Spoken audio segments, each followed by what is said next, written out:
Well, consumer confidence in May has posted its worst monthly average since 1990. This as cost of living challenges continue to put pressure on households. Joining me now is our business reporter, Edward Boyd. Ed, people paying off their mortgages have the lowest confidence in the country. Yep, they are the lowest confidence level according to ANZ-Roy Morgan. The other groups in the survey are renters and those that own their property outright. So those with a mortgage would have seen their mortgage repayments increase sharply over the past 12 months. Here's a look at consumer confidence going back to 2014, and you can see it is getting down to really low levels. This is a weekly chart. If we go to the next page, you can see this is the real concerning one. It's current financial conditions. So that has just continued plunging away throughout basically the whole of the last 2.5 years. And now it is a consumer confidence at an average rate across the month of May. It's at its lowest level since December 1990. So it's sort of the lowest level since one of the last big recessions that we had in Australia. So we know Australia's economy is stagnating, it's slowing down.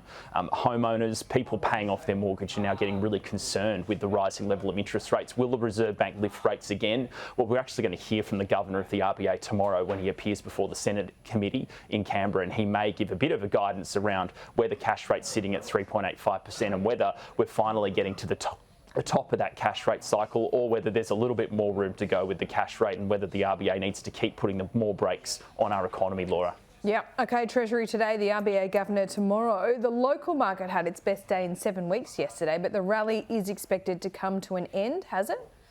Let's get the live chart up on the screen for the ASX 200, but it had its best day yesterday in 7 weeks. It was up 1.3% and then finished up 0.9%. You can see it's actually opened flat, basically. It's only down by 1.9 points at the moment. So what happened overnight was there was public holidays across some of the major global markets around the world, particularly the United States. So our market hasn't really had a lot to go off this morning. So that's why it's open flat. Was expected to open down 0.3%. So it's better than expected this morning. One of the things we're going to get today at 11:30 from the Bureau of Statistics is the latest building approvals numbers for April, and building approvals to construct homes and apartment blocks in Australia.